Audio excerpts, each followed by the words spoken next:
here, right now. Calling out to all area crew, we gon' make it all happen right here, right now. Calling out to all area crew, we gon' make it all happen right here, right now. Calling out to all area crew, we gon' make it all happen right here, right now. Hey everybody, welcome back to Eggs. This week we have a new friend, Gabe Monroe. He's the owner of Pulseline Adventures. Pulseline is a luxury adventure travel agency based in Pocatello, Idaho, that specializes in world-class adventure tours, taking people skiing, fishing, etc., all over the planet, and it's super exciting stuff. I think you're going to enjoy the show. We met Gabe, or actually I should say Mike met Gabe at Starbucks in Pocatello during a work session. Mike was over there programming something. I had my headphones off for all of 2 seconds, and I heard helicopter and something about a adventure thing you were talking about, and I was like, okay, I need to talk to this guy. Yeah, and with that, Mike struck up a conversation, and Gabe was kind enough to give us a little bit of his time and have him on the show. So without any further ado, welcome our guest, Gabe Monroe. Hey, thanks. It's great to be on. Yeah, my pleasure. Yeah, man. So we talked a little bit about how you met, but let's talk about where you come from. How do you end up in Pocatello? Pocatello is it's a pretty easy answer. I was born and raised in the area. Oh, okay. Just never got away. I've been transient for a good portion of my life, and never set roots down anywhere else, I should say. Yeah. So although a bunch of traveling, always ended up back in the area. Yeah. Well, and I suspect we'll discover this about you, but I guess travel must be a consistent theme. How did you get into the travel guide business? That started when I was about 15 or 16 years old. I loved the mountains. I loved skiing. I loved working with people. I enjoy relationships with others, especially when it involves skiing or playing in the mountains. At that time, I had started teaching at a local mountain here called Pebble Creek. Okay. And I've been down there a few times. Yep. And I was reading a powder magazine, and on the front cover there was a helicopter dropping off a handful of skiers on a peak somewhere, and it just resonated within me. I said, "Wow, I want to do that." And I was 15 or 16 years old, and turns out that that magazine cover was an advertisement for a company called Mike Wigley's Helicopter Skiing in Canada. So I, being a, determined guy at 15 or 16, I called that number and said, "Hey, I want a guide for you guys. How do I get a job up here?" So did you just hit him out of the blue and then offer an apprenticeship kind of thing? Basically hit him out of the blue. And a guy named Derek Frechette, who was one of their lead guides at the time, he spent 3 hours with me on the phone, which meant a lot to me. Even at 15 or 16, I understood just how much of his time was worth, and value that he gave me on the phone, and essentially walked me step by step through what they look for in a mountain guide as far as what's on the resume. After that, and how much work did you have to put in to be able to apply and actually get hired for a job like that? Yeah, so I basically spent the next 4 to 5 years straight kind of honing in a lot of those skills that they had mentioned and certifications that they require. And that's everywhere from first aid, emergency medicine skills, so wilderness EMT or woofer OEC, and that's through the National Ski Patrol. Avalanche safety education, such as how to spot where a potential avalanche could be, and that's a part of it. So terrain recognition and understanding, how different terrain layouts can influence avalanche formation, how the weather patterns can influence avalanche formation, and ideally, mitigating any avalanche risk for yourself and for a group. So it's pretty technical. Is that something you can do on approach in a helicopter, or is that something you have to kind of scout out the day before and kind of just look at the weather pattern over the last couple of days and say, oh, it's been warmer, it's been colder, and you can kind of... Yes. Okay. all the above. So with forecasting and trying to determine whether a slope is safe or not, it's all of the above. You're following the weather for the whole season. You're looking at layers in the snowpack, different weather phenomena aid certain types of and so like when you formations. guys identify a peak to drop somebody off at, is there, I don't know, some peak that all the tours go to? And so, there's a collective of people identifying, these kinds of conditions, or do you just randomly pick a mountain that you think might be great and then start watching it?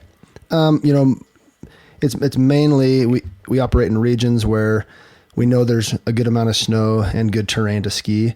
And in those areas, you tend to have many people, and this isn't the case everywhere, but in most places, you have large crowds congregating. And as a result, you end up with the forecast center. And so Jackson Hole, Salt Lake City, Valdez, Alaska, the Tahoe area. They sort of become hot spots. Yeah, and where these hot spots exist with a bunch of snow, there's avalanche danger as a result. So snow accumulates on a slope, and if the slope's steep enough, you have avalanche terrain. Yeah. And therefore, you need to know how to handle it.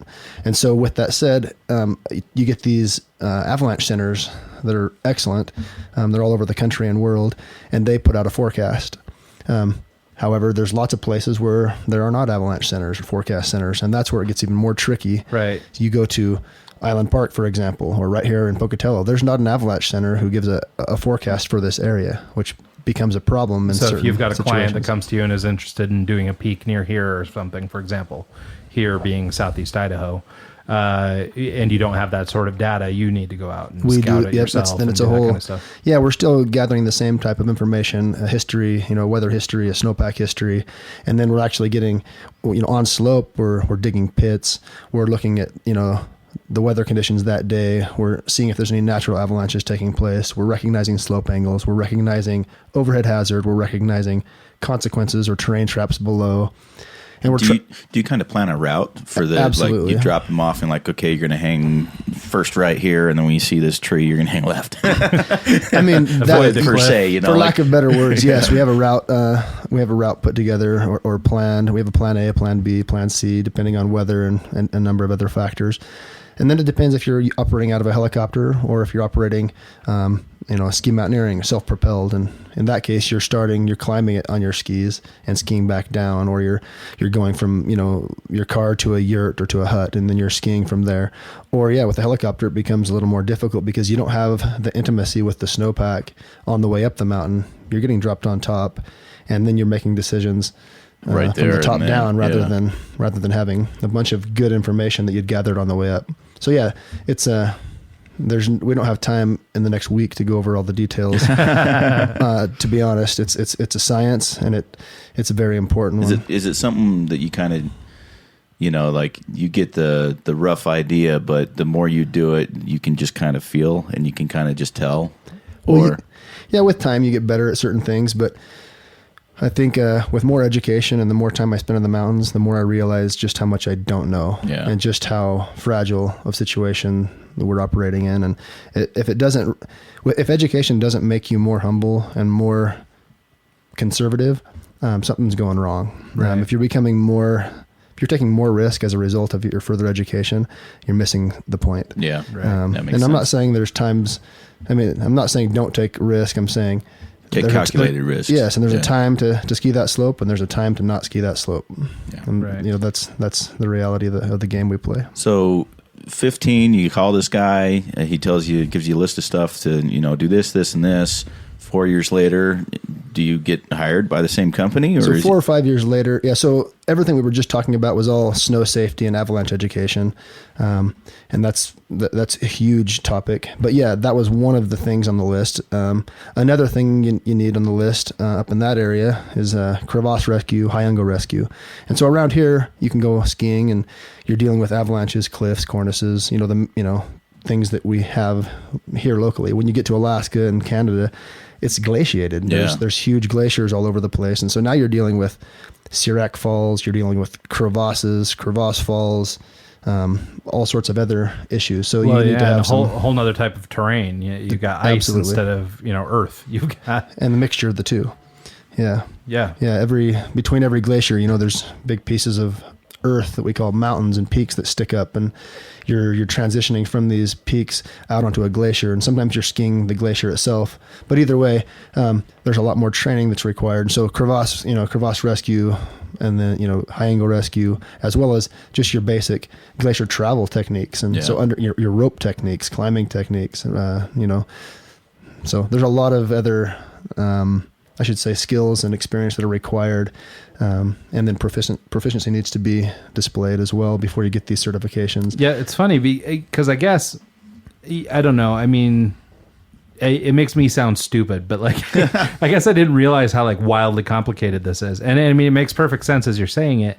You know, I mean, of course you would need to know all those things, but you know, like I've had plenty of travel guide that's just kind of stoner or whatever, you know, and Correct. And I mean, I've never done anything like what you're describing, you know, off the top of a mountain or whatever. And so I can understand that there might be a skill level difference, you know, but the idea, or just like how it's sort of, as you're talking about it, sort of unwinding and becoming just like infinitely complicated is pretty impressive. I mean, I just, for whatever reason, it didn't even occur to me. Yeah, that you would need to know first aid and how to pull people out of crevasses. Well, I mean, and it's stuff like obvious, that. right? Yeah. I mean, of course you would, but I mean, if you're taking people under your wing and saying, hey, we're going to make sure you get from A to B or A to Z safely, Correct.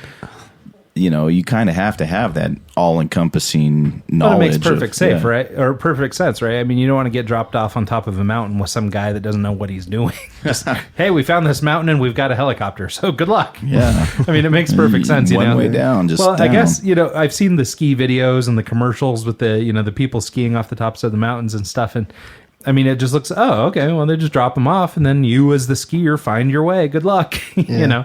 And I guess you don't think about all the planning and all the stuff that goes into it in advance. So that's really interesting. Yep, a lot goes into it. So, So to answer your question, about 5 years later, I had a bunch of these certifications under my belt, but I didn't have a crevasse rescue course. I didn't have a high angle rescue course. And so I was just online and I found a course offered in Valdez, Alaska, you know, crevasse rescue. Included Where's high angle- Valdez at? Is that, I know where like Homer is. And So Valdez is basically southeast of Anchorage. Okay. It's where the oil spill took place. Exxon Valley. It's up in the Gulf, you know, of Alaska, and north of Cordova. It's on the coast. It's a great little town. So you just relocated up there just to get that training? No, there was a helicopter ski operation that was based in that town, and that operation was hosting a mechanized guide school. It was the American Mechanized Ski Guide course, and so that course entailed a bunch of different skills that we've talked about already, plus crevasse rescue, you know, some glacier travel, some mechanized guiding techniques. And I thought, wow, this is just perfect. I need this as part of my, you know, I need to have this certificate and I want the experience. And so I took time off of work and I flew up there and took part in this course. And at the end of the course, the owner of the company and a couple of his guides, his lead crew pulled me aside and said, "Hey, we're really impressed with your skill set and your attention to detail. We'd like to offer you a job." And I was dumbfounded. Sure, I was like, yes. So anyways, the following year I came back and I've been guiding in Alaska ever since.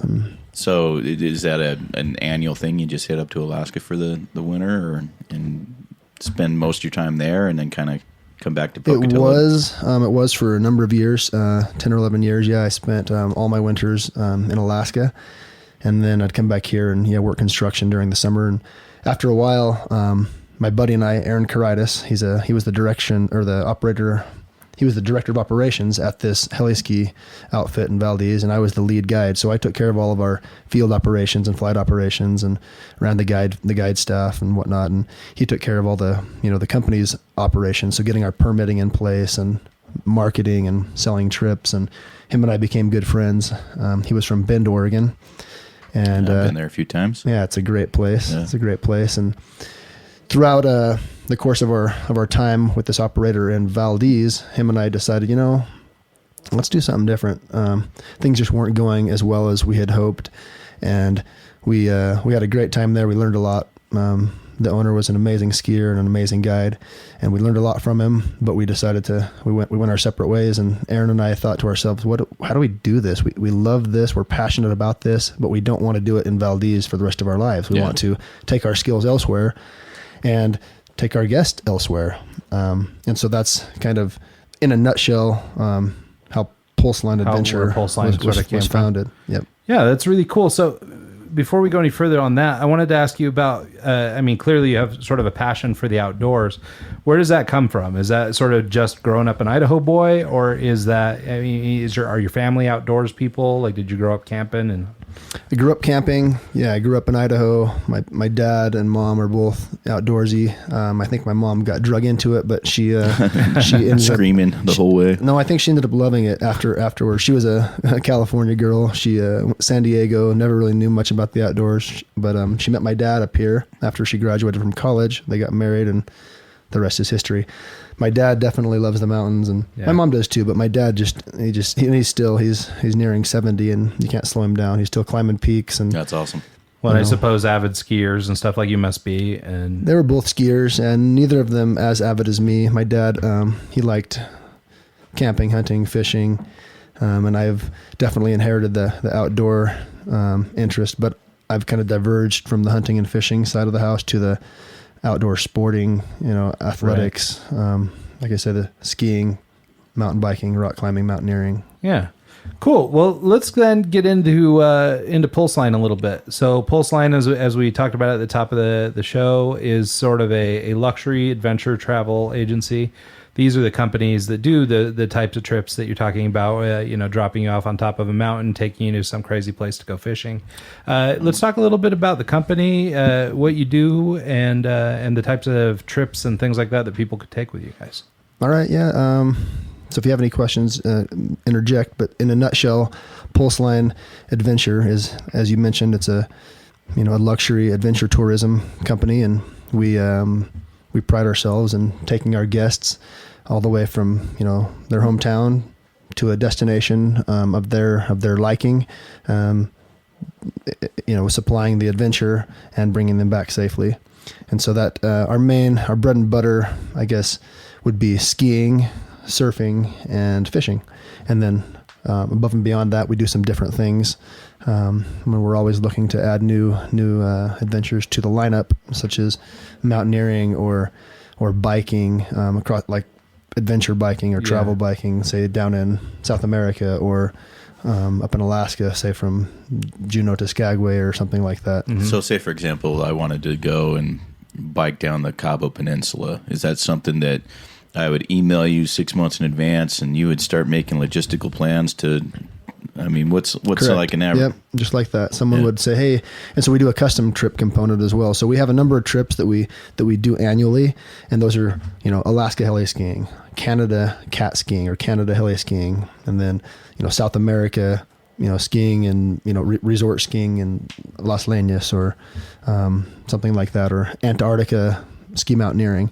And so these trips are just annual, and we run these trips, and people just sign up for them. Sort of in advance, and they can, it's easier to get into. But if someone wants to do something specific, then it's obviously more money and more planning and more. Not necessarily more money. It might be they might want to do something specific that doesn't involve a helicopter, and it might actually be cheaper. Oh, yeah. But we still would take care of all the planning and logistics. And so for your biking example, you want to go and you want to bike through the vineyards of Brazil, for example, and or whatever, we'll put it together. You fly in, we have, road bikes, or if you have your own road bike, it's shipped down there and assembled. You bike, 50, 100 miles one day, stop at some vineyards, have some cheese and wine, and end up eating some nice sausage at the next place and a nice I know Ryan hotel. would be down for that minus the biking equation. Yeah, if I can just meet you, if I can meet you in place for like the tour of great restaurants, I'm for that. So how does that work now? Obviously you're a fit guy, you're in pretty good shape from doing this kind of work, but like, with some of these custom trips, like, if you're a skier, how do you become a cyclist to guide somebody?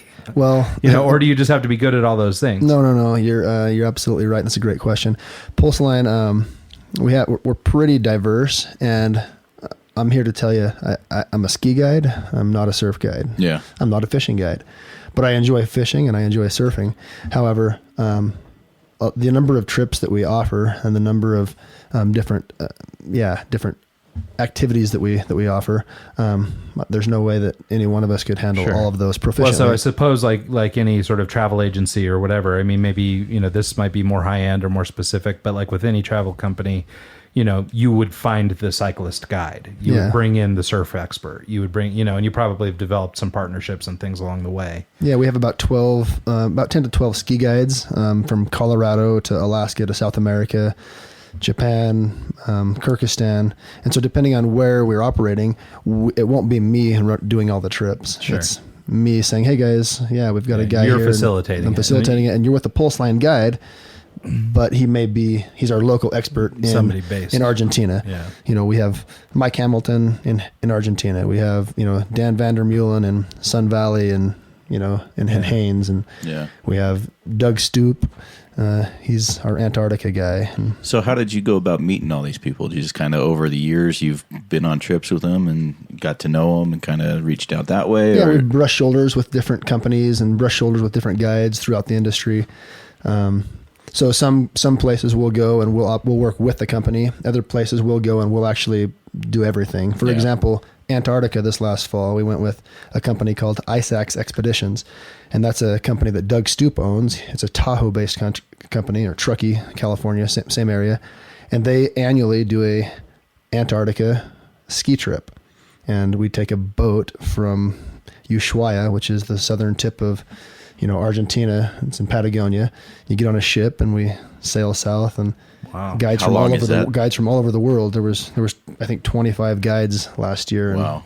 clients from all over the place. And so in that case, you know, we're working. It's Doug Stoop's program. It's Ice Axe Expeditions ship, but he invites guides from all over the Okay. world to bring their guests along. And so Pulseline will partner with Ice Axe Expeditions, or we'll go to Alaska and we'll partner with Seba Heli in Haines, or we'll partner with CPG in Girdwood, Right. or we'll partner with Points North, you know, Kevin Quinn and Jessica in Cordova.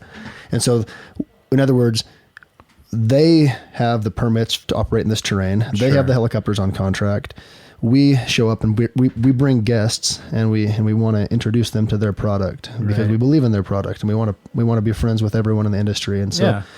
Well, and that makes sense. You know, again, it's back to what we were talking about at the beginning, or when I sort of admitted my naivete, I guess, you know, is like, I mean, obviously, of course, you can't have permits in every country on the planet, and you can't have, I mean, of and course. there's a time in the day to do it. Yeah, to be honest. well, yeah, and I mean, you can't own all the helicopters and transport it to Antarctica, and I mean, we can't come be on. experts in the Yeah, well, and so it makes sense that you would use. use the local experts, you know. Correct. So that's pretty cool. Yeah, I don't know why none of that has occurred to me before. I apparently am not booking enough luxury travel escapes, so maybe the time is now. So, okay, so you get Pulseline up and going. You've been doing it for what, a year and a half now, 2 years, 3 years? Like, It's been in existence for 5 or 6 years. Aaron founded Pulseline Adventure while I was finishing my master's degree. Him and I were talking all the time, and it was exciting to see it kind of take form, it's come to fruition. And then the last time I was going to work with Aaron, it was in, I want to say, the spring of 2014. We were heading to Haines. He was actually in Haines. I was heading up during my spring break, and we had a group of skiers that we're great friends with now from New Mexico and Colorado. And in Salt Lake Airport, you know, we'd found we received the news that Aaron had been involved in an avalanche. oh, man. And yeah, it was That's brutal. it was heartbreaking. It was brutal, and it unfortunately, it didn't end well. Right. But Yeah, well, and so from there, I mean, I guess, you know, you guys had been working on Pulseline together, so maybe the obvious next step was for you to step in as leadership there. Was that something you wanted to do, or is it something you kind of wrapped your head around over the little bit that it took to get over that, and then kind of, all right, let's move forward? I mean, something like that could halt the business right in its tracks, you know? yeah, and it really did halt the business in its tracks in a lot of ways. But immediately, yeah, there was a number of us, me and some other friends of Aaron's, that had, you know, we briefly talked about, man, we really, it would be awesome to carry this on in his name, you know, and to kind of carry the torch. Well, for yeah, and Aaron. it's funny that you say that because, well, I mean, maybe not funny, but I mean that you say that because, I mean, that's exactly what occurred to me is, you know, what a legacy for this guy, you know, and I mean, not knowing Aaron at all, but judging by the type of character of, you know, somebody that does this type of stuff and this kind of work, I mean, I'm sure he's not the guy that would have been like, you know, everybody needs to stop. No. You know, I'm sure he would have been thrilled to death to have everybody continue. Yeah, he was a great guy, a great friend, great guide as well. And his mother and sister are still in Bend, and that's kind of how it took place. We had chatted about it a little bit, and at the time I was finishing a master's degree, and I said, you know, I'm just simply too busy. I can't even. I'm honored. I'd love to. In fact, I'm very interested, but it's going to have to wait until I have time to add that to my to my plate. What's your degree in? Physician assistant studies. Okay. So I do some emergency medicine work. Okay. Yep. Well, So and when that seems, pretty Fitting. important for the type of work you're doing. Exactly. Yep. That was the goal. Cool. So I guess eventually you got this master's off your plate, and you were able to step in and try and get this thing back going again. Correct.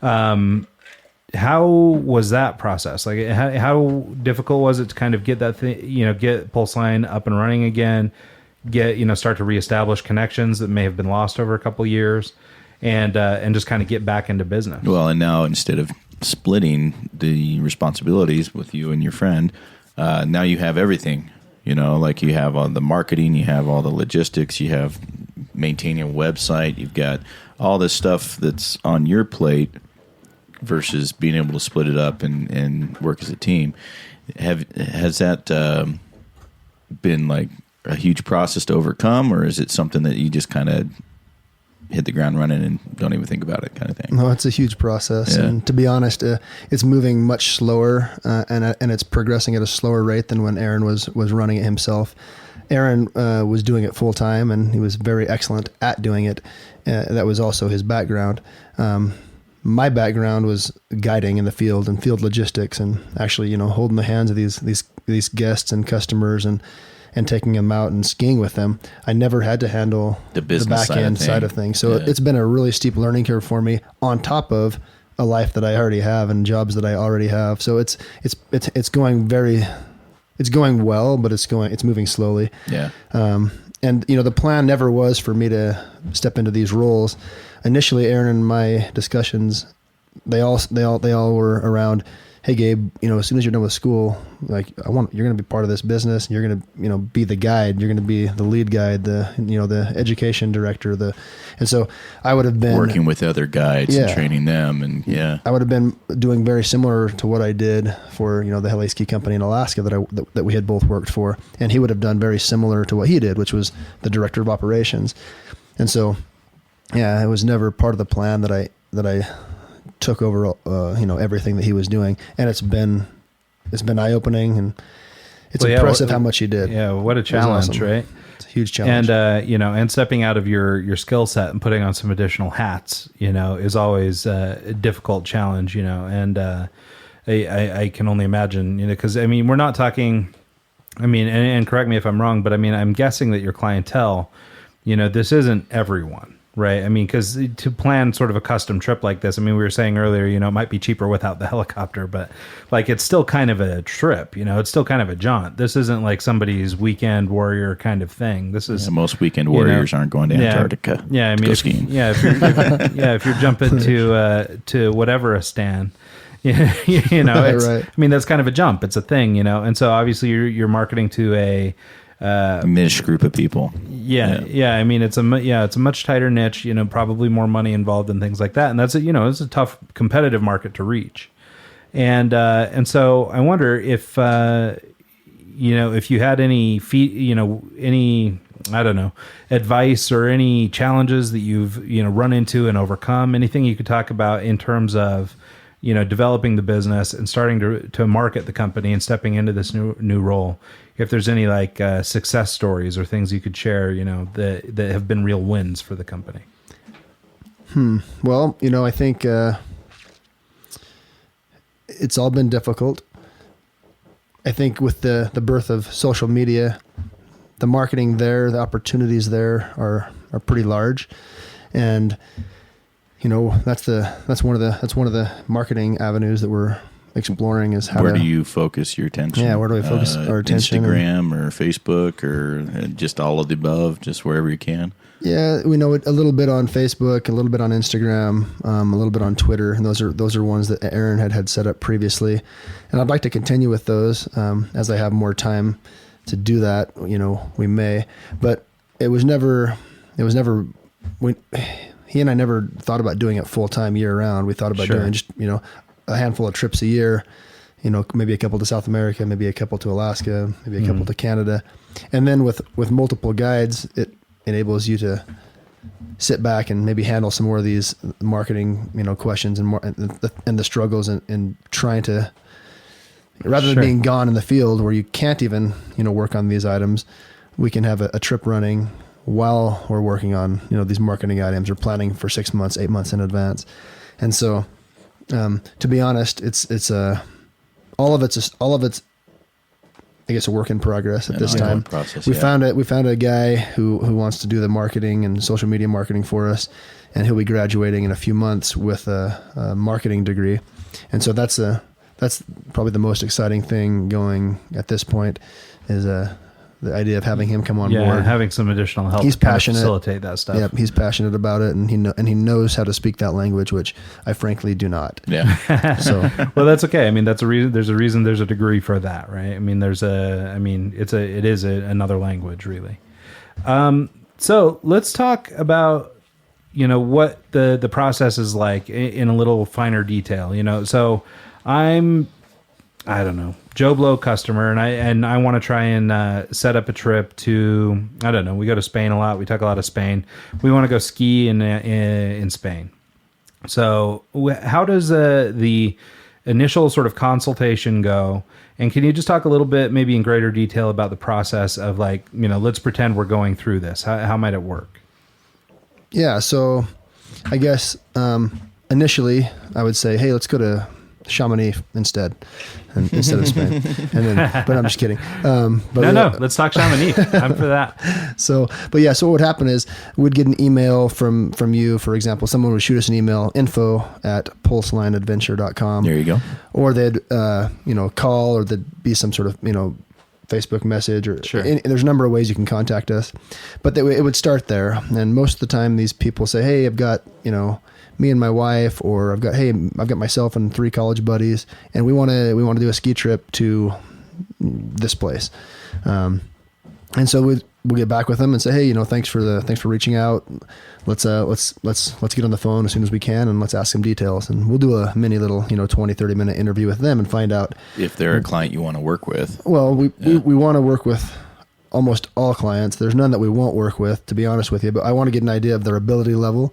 I want to get an idea of the whole group's ability level. I want to get an idea of, what they're looking for in a trip. Are we talking about? So if they're wanting to jump out of a helicopter and go down a mountain, but they've skied twice, then obviously that's not a good combination. It's not a good combination. Yeah. And thankfully, most people, with the movies they've seen about heli skiing, it tends to kind of weed out those skiers who aren't ready for it, because it's scary. Yeah. You look at that and you're like, oh my, what in the world? Like, you couldn't pay me to jump out of a helicopter. Whereas an experienced and, expert, advanced skier, they might say, no, that sounds great, and I want to go ski that terrain from a helicopter. And so we typically don't get many people wanting to heli ski that aren't capable. Yeah. So I guess people ask for things, but I guess part of the job is coaching people, right? Trying to, if somebody does ask for something that might be a little out of their skill set or whatever, after you've assessed it, I guess it's redirecting them to something that might be more their speed, or helping them through the process of getting there. Maybe they need to go do certain things, or, have certain requirements met in order to go on that kind of trip. Well, yeah, I mean, yes and no. I mean, yes, it's true. And at the same time, if someone shows up to Alaska and they're not prepared, and that happens, people will book trips to Alaska and they'll show up, and we'll go out and, we always take the groups to some assessment terrain before we get on anything steeper. And so we'll go to a lower angle area, and we'll just kind of assess their skiing abilities. And sometimes there's people there that just simply can't go. They're going to ski blue runs the whole week in Alaska. We're not taking them to anything with any sort of pitch or consequence, because they're just not there physically. Their ability level is not there yet. And so, I mean, I've guided people for a week in Alaska, and we never got above a 35 degree slope, because they just didn't have the ability level. And that was fine. They had the week of their life. They loved it. Yeah, but it was a matter of managing those expectations, right? Exactly. If you had set them up on a bunch of like double diamonds or something, the first run they would have tumbled to the bottom, and they would have hated me, and they would have been done. Yeah, there could have been an injury. There could have been. They certainly wouldn't have been happy. They would have been terrified. Yeah, it reminds me of my first time snowboarding. Correct. Yeah. No, I remember one time my wife took me up to Targhee, and she had skied her whole life, and I was fairly new to it. And yeah, she was like, oh yeah, no, we're just going to go down this black run. It's not a big deal. We've been down a few times before. It's easy, so you can probably manage, just go slow. And I was on a snowboard, and I spent my whole time rolling down the mountain like you're talking about. And by the time I got to the bottom, I was so fucking pissed that I was like, I'm done. I'm finished. I will wait for you in the lodge. Well, what's worse, go ski your asses off, but I will not be back. The first time I went on a date to Pebble. There you go. And jumped on the lift all the way to the top. Didn't know what the hell I was doing, and it was very embarrassing. And yeah, steep learning curve. She's not the Mrs. Smith. Yeah, so that lasted maybe an hour, and she's like, "Screw this! I'm going to go do my thing. Good luck." No, it's funny. I mean, actually, Pebble Creek was my the last time I went skiing or snowboarding. I broke my board down there. I guess I got cocky or something. I got down to the bottom of the hill. Like I was coming down just that last little rise before you get down to the lift at the bottom. And so on the bunny hill, and I ate shit. And I went like flying like a pinwheel through the air. And I hit the ground hard enough to break out the center part of my binding. Oh, wow. And broke my board. And I never got it fixed. I never went back. I was just done. I didn't get hurt or anything. It was okay. But it was just like, that was the last time, and then I haven't been back. So I'd like to go now. I live in Salt Lake, and it's the land of greatest skiing. So everybody I work with goes skiing all the time, and it's like, oh, I wish I still knew how to ski. So now I'm afraid of the consequences. I think I'm too old. So, is there a trip or something that sticks out to you in your mind of like, this is why I do this? This is the best trip of my life. I mean, I lived in the Philippines for a little while, and just some of those experiences there you can't even relate to. But if there's one like expedition or trip that stands out the most, it'd be cool to hear that story. Yeah, and it's interesting because the business is multifaceted. So we're basically tearing apart the skiing side of the business, but I'll just stick to that. As far as and I'm gonna have to answer with two different situations. Sure. Because well, that's the thing. It's a broad question, right? I mean, things are the best for a lot of reasons. Exactly. So so as far as just Alaska, it's absolutely breathtaking. It's amazing. It's on my bucket list. Yeah, it should be. Copious amounts of snow, stunning, aesthetics, and just amazing skiing quality. And, at least in the coastal range, relatively good stability, for the ski season. It's like, it's the best of all worlds. And you have a helicopter. So like it's the Ferrari of the skies, right? Like you're just like, it's amazing. And so, one of my favorite experiences is, have a friend of mine up there, and we're flying around these peaks, and I'm looking at him in the back seat, and me and the pilot are deciding where we're going to land specifically. And my friend in the back seat, he's just like gripped. He's like, "Oh, you got to be kidding me! We are not landing right there." And I mean, he was written on his face. Yeah.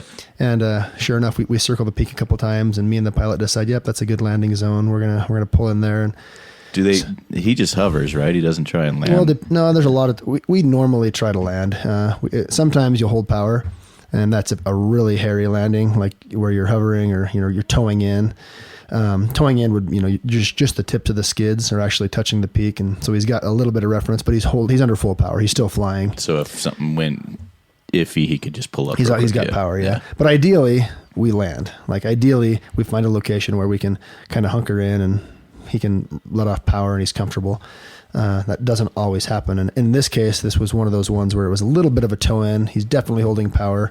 So the machine's loud. We're opening the doors. We're jumping out on this knife edge ridge, and my buddy's in the back seat, and I'm like, "Get out!" And he's like, "Nope." He's like, "I'm not getting out." And granted, I mean, this is underneath the helicopter blade, so like I couldn't hear him say anything. But I have earphones. I have earplugs in. He's up in the helicopter. I'm on the ground. I'm unloading his skis, and I'm like.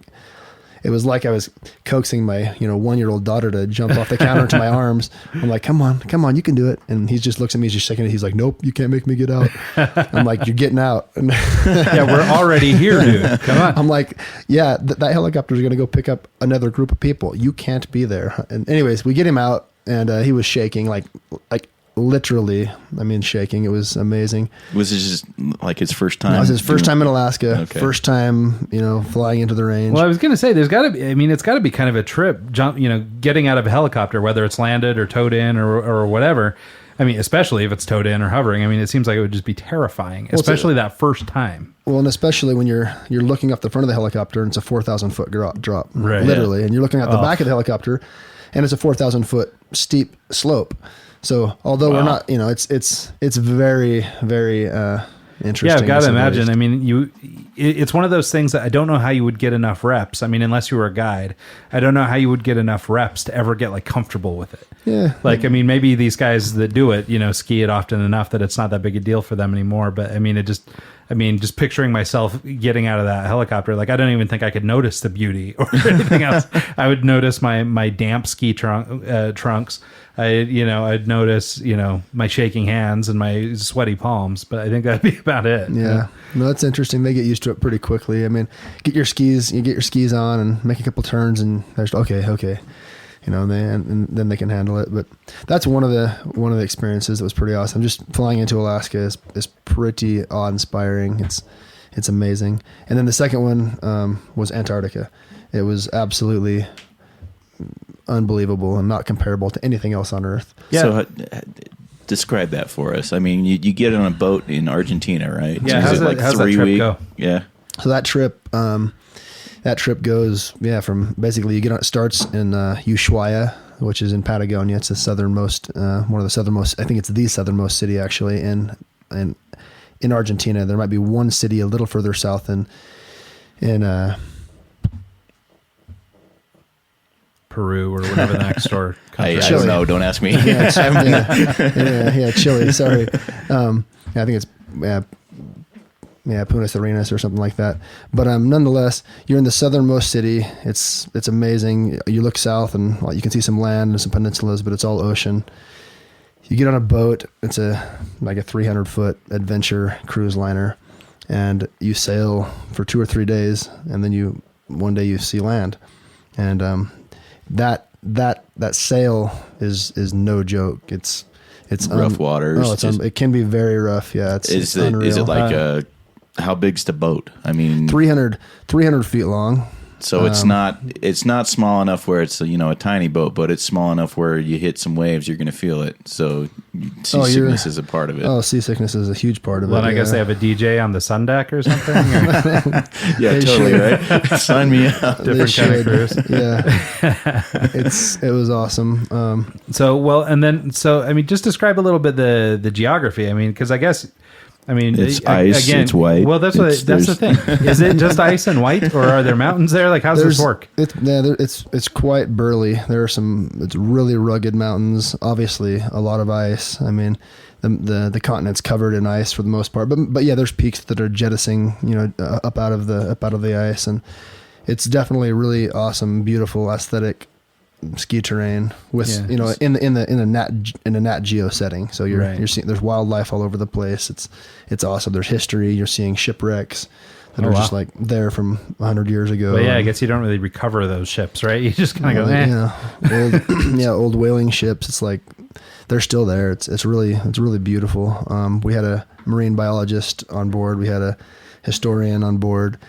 It was well, then awesome. where do you stay when you get there? I mean, Hilton, Antarctica, or are you guys? Oh, you actually stay on the boat. The boat pulls into a bay and or a location that we want to ski the next day, and we have zodiacs on the top and big booms, cranes that lower them down in the water, and then there's a disembarkment gate. A door opens on the side of the ship, and you walk down a little gangway that they bring off the top and get in a zodiac, and they drive you to shore. You climb and you ski all day and come back for lunch, ski again all afternoon, come back for dinner, and sleep in your cabin. I mean, like I have friends that will go like in the backwoods and hike up and ski down and stuff like that. That never really appealed to me because of the hiking up aspect. Yep. Like I know they have like split skis where you can use your skis as kind of like snowshoes to get up. Yep. How long does it take to usually summit, then you'd spend 2 minutes riding down. I mean, you spend most of your time just hiking up. Yeah, I mean, so what you're describing is backcountry skiing or randonnée skiing. And so for a snowboarder, they have a thing called a split board. Oh, yeah. So that board splits in two and becomes two skis for the ascent. And you put skins on the bottom of them. They're adhesive, like skins, like similar to a snake skin. They're smooth one direction, and they provide grip the other direction. And they allow you to slide uphill and not slide downhill. And then skiers, you just use your normal skis with a randonnée binding, which is a binding that pivots at the toe and the heel locks down. So when you're going uphill, you have the heel free, which allows you to walk uphill. And when you get to the top, you take the skins off and you lock your heel down, and you can ski down with your alpine skis. And same with the snowboarders. They'll get to the top and put their snowboard together, and they'll snowboard down. But yeah, it definitely takes more time.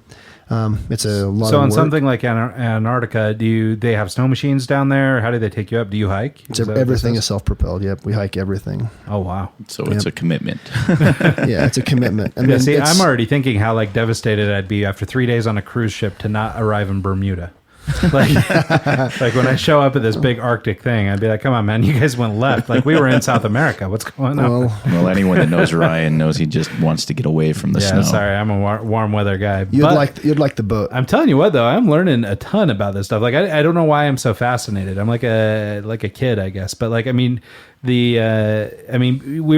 went to this thing up in Park City, Utah, at the Park City Resort. They have a Viking yurt up at the top of the hill. Yep. And you can take, they just throw you in a sled behind a cat and drag you up to the top of the mountain. You go up into this yurt and have dinner and everything. It's amazing. But on our way up, there were a bunch of these backcountry guys climbing up the mountain on their skis or whatever.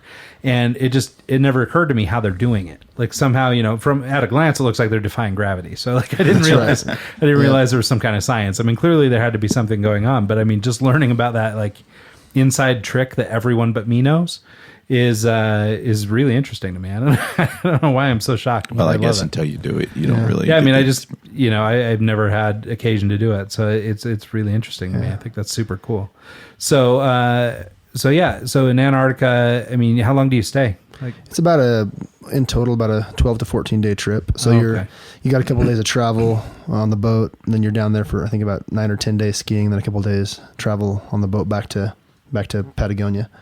And then some people will stay another week in Ushuaia and explore Patagonia. Other people will fly to Buenos Aires and just explore a few days in Buenos. I think Argentina is a place I would enjoy to visit. It's on the list. I've never gotten down that way. I've been to Mexico a few times, the Philippines, China once, but nothing like that. I think it'd be kind of cool to just explore, So we covered in two of your greatest kind of experiences with the drop in Alaska and then going down to Antarctica. Yeah, with Ice Axe expeditions.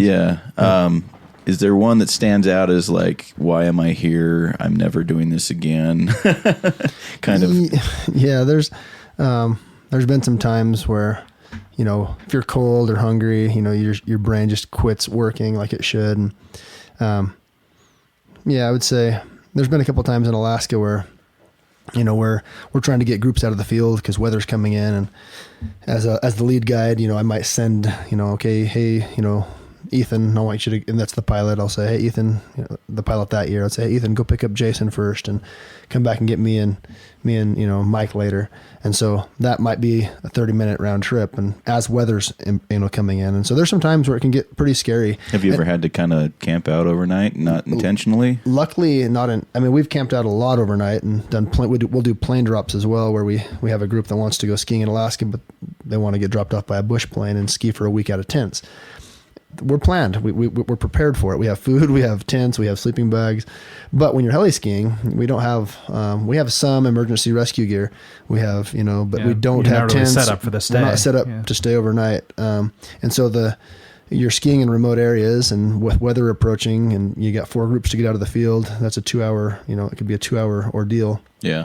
You got to just selectively, you pick one at a time, and you try to get the person that's deepest first, because they're the ones that are going to get caught in the weather first, right? Sure, but as that's happening, weather, depending on how fast the weather's approaching, you might find yourself in a cloud or under a cloud, under a rainstorm or snowstorm, and the helicopter's not coming for you. And you have to just will wait not it out. It's Yeah. right. The helicopter will not. It's unsafe. Like, Well, yeah, and that's got to cause- be kind of a crazy feeling, though. You know, you find yourself stuck on a peak in Alaska because the helicopter's not coming. Yeah. Like that's got to be kind of a surreal moment. typically you it's know? down And I on mean, the I guess they glacier. come later or whatever. You know, you just Yeah. have to wait it out. But yeah, what a I don't know, what a feeling. Well, I mean, we're prepared with, some survival gear. We'll have like some emergency blankets, and we all have shovels as part of our avalanche rescue out a gear. So we hole, could dig. yeah. Yeah, you can dig in make a and- little shelter or and a something. candle. We always carry a candle or It's some amazing. matches. I've done snow camping before, and it's Yep. amazing how one little candle Can in a snow heat- cave exactly. can heat that whole thing. Yeah. It's insane. Yeah, I've done the It same. is. And yeah, I mean, it's crazy because you think, oh, sleeping on snow or whatever, it's so cold and everything. But yeah, no, they stay incredibly warm, actually. Well, and I suppose, in conditions like what you're describing, that gets you out from being just rained on and getting soaking wet or whatever. And, it's easy enough to build that kind of shelter and survive. So, let's talk just quickly about the types of adventures that you can do. So we've talked a lot about skiing on this show, but what other types of things can we do with Pulseline? We surf trips. We can do, like I said, our bread and butter trips are skiing, surfing, and fishing. So we have a handful of ski guides. We have a handful, 2 or 3 to be exact, surfing guides, and we have 2 or 3 fishing guides. Well, and what's like a normal like surf trip entail? Like, is that just you fly to California or do you fly to Well, they've Australia got or El wherever? Salvador, Yep. Nicaragua, Indonesia, a few Yep. other places, I'm sure. Yep. And again, so like we can go to those locations, but a lot of our clientele would prefer to be on a beach of their own with a surf instructor of their Sure. own, and just have that whole experience rather than fighting with the 20,000 people every morning on the beach Yeah, it in makes California.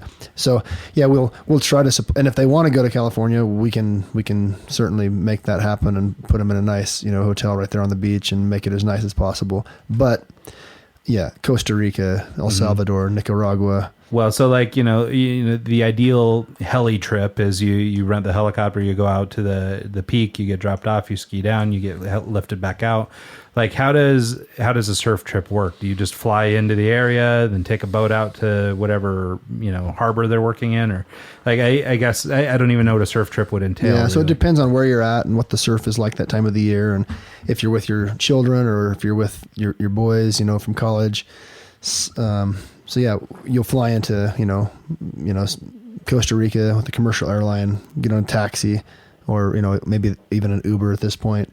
Take the vehicle that take you to your house or whatever place we've there's a place, there's Do you numerous usually places. line them up through Airbnb and stuff like that, or is You it can do kinda- that. yeah. You can do Airbnb. We also have some local contacts. You can find some really nice locations with a nice house that'll sleep 15 or 20 people.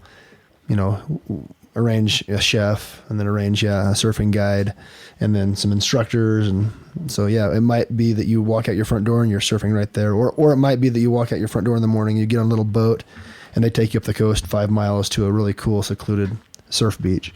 Where there's a nice break or something. So where really only locals would know about. Yep, Whereas if exactly. you're there as a tourist, you wouldn't know to even think to hit that place up. yeah, you wouldn't even know about it. Yeah, and you couldn't walk there. You have to access it by boat. That's So kinda as cool. part of Pulseline services, do you instruct also, or is it really, are you looking for people who already know how to do what they're doing? Both. I mean, mainly, and yeah, I would say the majority of it is people that know what they're doing. We want to provide our services are as a guide and safety service. So I want to take you out and bring you back safely. Whereas at a ski resort, like you can hire an instructor. There's no safety to worry about necessarily. I mean, you can always Right. Yeah. I run mean, into a tree or I a suppose ski you pole. don't want to be the guy that has to teach the guy how to jump out of the helicopter. I guess that, you need to have some education already. I just wondered, like, But with we will surfing give tips. specifically, I Yeah. mean, do you go out with an instructor and learn to surf, yeah. or does it just depend on the all client? of I our guess? surf guides are also surf instructors certified. So not only can they give you good information on, surfing and looking for different, wave patterns and, is there a rip current and different types of things. But yeah, try this, try this. So instructional help as well as guiding. Cool. Same with skiing. Like we'll give guys tips all the time, but my main goal in the mountains is to be looking around and making sure that everybody is aware of a crevasse up in front of us versus, teaching a ski lesson. Right. Yeah. No, that makes sense. So finally, I guess, do you have any fun trips coming up? You had mentioned earlier that you do a few of these things annually. Like, is there anything coming up? Yeah. So we just finished one in Colorado. It was really enjoyable. And then the next trip would be some Alaska trips. And I've got guides in Alaska right now. And so if these trips materialize, it would be, maybe a couple in Haines, a couple in Valdez. And Okay. we've got guides in both locations. So I myself would not be going, just But through Pulseline, people could register to go on these trips and that kind of thing. And yep, exactly. Okay. Yep. So, cool. how far out in advance should someone plan on? Like, if they want to go on one of these trips, 6 months, is that a usual amount of time? Or Well, we do everything. There's last minute trips that we'll sell, and there's trips that we'll book a year in advance. A lot of these places will book out. For example, Antarctica is the day we finished our Antarctica trip last year. They were selling seats for the following season. That trip happens one time a year. That's cool. So that's people are booking that trip a year in advance. Heli skiing, yeah, you want to, if you're not booking with 6 months in advance, you're gonna find yourself without a seat. Yeah. And then Well, there's nice. always last minute deals as well too. Like something will happen and we have 5 people on board. We have room for 8, and hey, we can accommodate 3 more people. So. Yeah. Okay. Well, yeah, no, I think that's really interesting. And I mean, it's funny. And I was actually excited to have you on the show, just to kind of talk about this stuff because, yeah, I mean, I travel a lot, but I travel a lot as a tourist. I've never thought about this kind of thing. And so this has been really eye-opening for me. I appreciate your time. Absolutely. Yeah.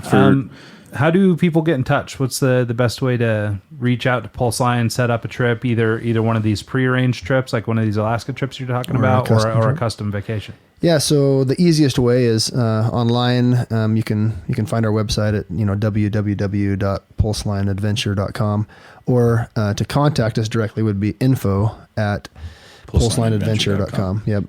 Cool. And then, we'll make sure that all that's in our show notes also. awesome. But they can catch you also on the social media at Pulseline ADV on Twitter. Yep. Pulseline Adventure on Instagram. And and so I guess any other things you think we ought to know about this type of work or this type of trip? One thing we're really proud of is the fact that we can accommodate everybody and everything. So we can take the 4 college roommates and go ski wild terrain, and at the same time their wives and kids are saying, "Hey, Daddy, like what about us?" Like, and so the next year we can take that father and his family to Peru and go check out Machu Picchu, and we can hike through the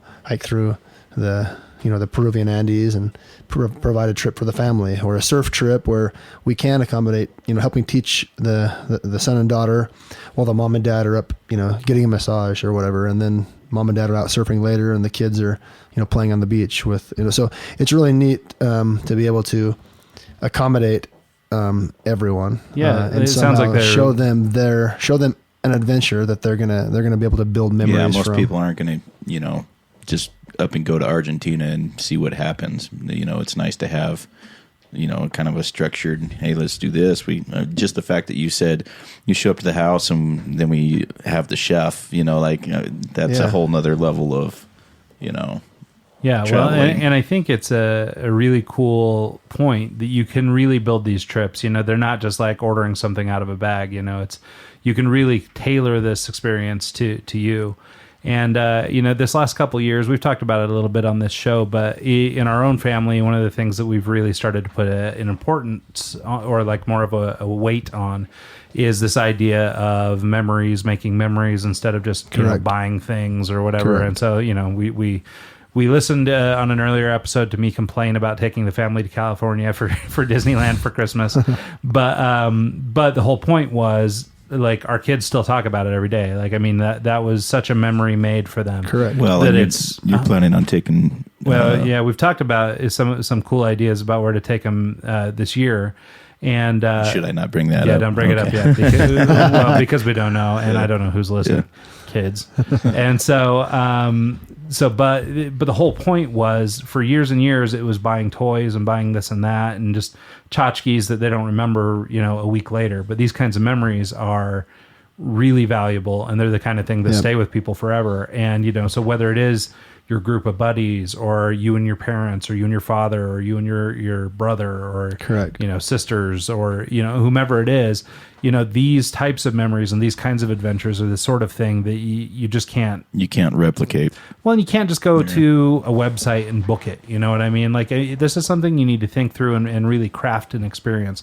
And having guides and folks like the people over at Pulseline who can help really guide you through all those little things, like the minutia of the trip. Well, it's all these dumb little things that have just popped into my head. I keep sounding like such a moron during this episode because I mean, it's like, oh yeah, of course, but it's like, but I wouldn't have thought of any of that stuff. So if I was booking my own trip, I'd have brought the wrong kind of ski. I'd have assumed I was taking my skis off and hiking up in my boots. You probably would have forgot your snow pants. I'd be the dead guy on the side of the mountain because I wouldn't have figured it out myself, And so I think having a service like this is key for trying to build this kind of thing, and it does, mitigate some of the risk. These are really impactful and really exciting adventures, and I mean, of course, with any of that kind of thing comes some risk, and so having talented and experienced guides, people who have done it before, all that experience, I think really